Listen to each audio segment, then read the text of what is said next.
Today we're going to talk about how to stop flatulence.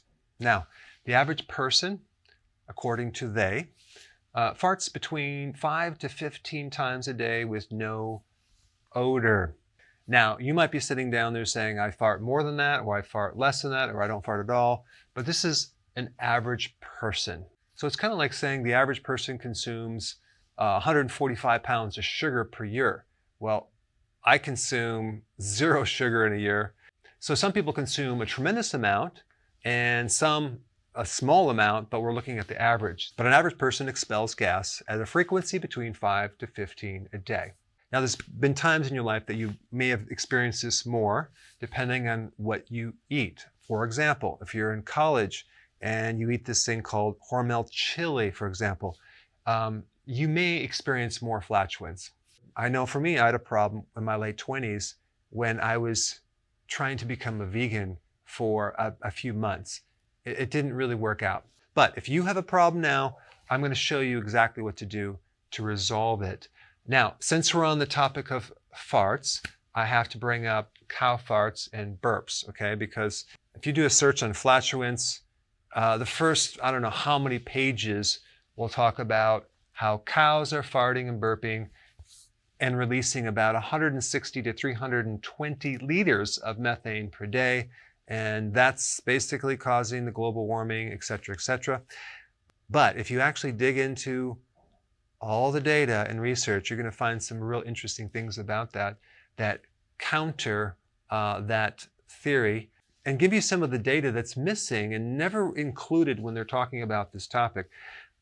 And I'm going to put that research down below, but between 1990 and 2007, the global cattle and buffalo population increased by a factor of 125 million extra cows and buffalo on this planet. And during that period of time, there was 0 increase in methane. But this data is always omitted when they're talking about this topic.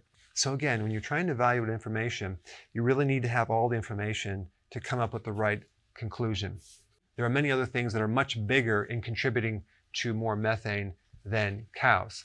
All right, so what causes flatulence? Well, we have certain fiber that you eat, certain carbohydrates that you eat in the form of sugar, starches, okay, that are then fermented. So microbes are acting on these fibers and sugars and they're eating them. That's their food. And as a byproduct, hydrogen is released and then methane is also released. Now, this process should occur in your large intestine. It should not occur in the small intestine.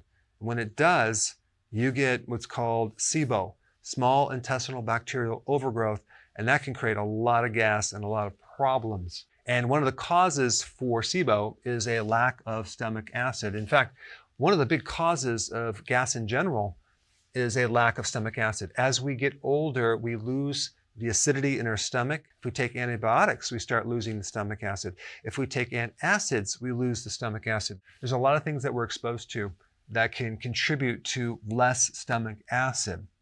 Now, if we don't have the right pH in our stomach, between like 1 and 3, which is very, very acidic, food gets undigested. And if it's undigested, everything below the stomach has a more difficult time breaking that food down. And that creates all sorts of strain and stress on the enzyme production from your pancreas, from the gallbladder releasing bile, from the small intestine to do its work. And then you can start getting fermentation in the small intestine. And again, that's called SIBO. And this is where a person starts consuming fiber, okay, even from vegetables, and they really just blow up like a balloon. And they're confused because they're saying, well, I'm eating this good, healthy food. Why do I feel so bad? They can have very severe bloating and pain and very severe gas. It's simply because you have these bacteria that are in the wrong place and we're getting fermentation in the wrong place. So here's the solution to lack of stomach acid. Betaine hydrochloride. The chloride contributes and improves the hydrochloric acid, okay? So this breaks down and helps you build up your stomach acid. It works great. These come in tablets. You can take a couple, okay, it might make a slight difference, but I always recommend take a little bit more because sometimes you might need 6, 7, 8 at a time to create the effect that you want, especially in the beginning. And over time, you'll need less and less and less because your body will start just making more to the point where you won't need any help building your stomach acid. And I also recommend a couple herbs that are really good for digestion. Ginger, really, really good for not just helping you with gas, but to help release bile, to help release enzymes, and also to help with any type of spasms going on in the small intestine or tightness. So it just allows you to relax more in that area so you can digest. Any type of mint is really good for digestion, and fennel. Now, what about apple cider vinegar? Is that good? Well, if you actually look up some of the credible sites on Google, it'll tell you there's no research that says that drinking apple cider vinegar will help you with digestion. But my opinion is I don't really care if there's a study or not. I know it works. I've done it myself. I've given it to my patients. It works on a lot of people. And who's going to spend the money on the research on apple cider vinegar? Unless you own an apple cider vinegar company, no one's going to spend that money. Instead, most of the money in researching digestive problems is going to be funded by medication.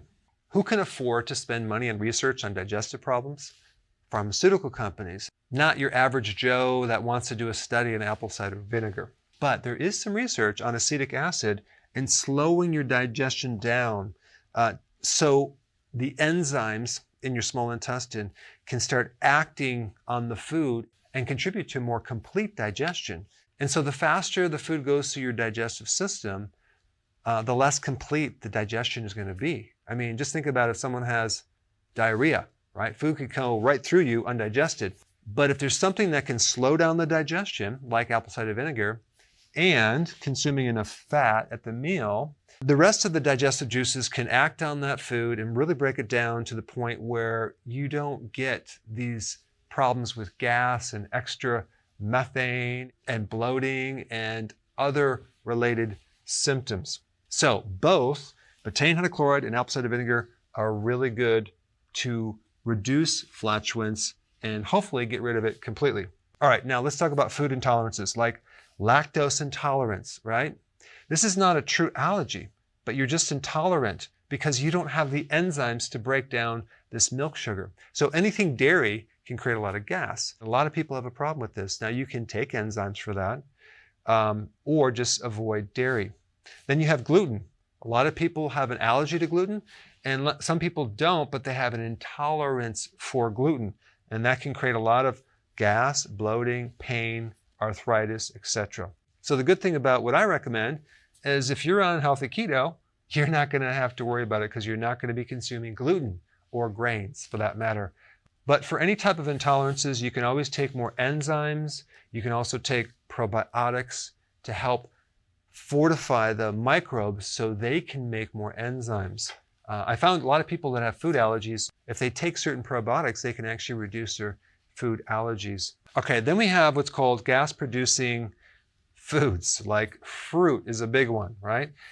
Beans, legumes, starches like potato, rice, things like that, grains, sugars, certain cruciferous vegetables like Brussels sprouts, okay, broccoli, cabbage. Then you have like onions and garlic. These are very gas producing for certain people. Other people can consume them without a problem. But if you are on the ketogenic plan, you're not going to be doing fruit, you're not going to do beans, you're not going to do starches, you're not going to do sugar, so you're going to be in good shape. Now, if you have a problem with cruciferous vegetables, there are other vegetables that will not produce gas, like lettuce, tomato, zucchini, olives, and avocado. Okay, so just eat more of these right here. I will say, when I recommend the healthy version of the ketogenic diet, I recommend that people consume a lot more greens and salads and vegetables. However, for some people, they don't have the microbes to handle that much fiber. So you want to go slow and you want to gradually go into it. But a good percentage of the people just jump right in. They have a really big salad each day and there's no problem. But the benefit of the fiber to feed the microbes as well as the potassium, the magnesium, the vitamin C, and all those phytonutrients can greatly help a person and take their health to a whole new level. All right, number 4, sugar alcohols. When someone starts the ketogenic diet, inevitably they're going to be really into all these really cool desserts you can now have and make with these little keto cookies, and they have little bars, and they're filled with these keto-friendly fiber, like corn fiber, and other fibers like dextrin that are considered keto-friendly that create a lot of gas for people. Inulin might create a lot of gas, and it's in a lot of different keto-friendly products. Inulin is a type of fiber. And then you have the sugar alcohols like erythritol, xylitol, mannitol, which for a lot of people can produce a lot of gas. So you will quickly find out if you can tolerate these sugar alcohols once you start the ketogenic plan. I think a lot of people, when they start keto, they go overboard and just consume a lot of this stuff. I would just recommend testing the waters, do a little bit.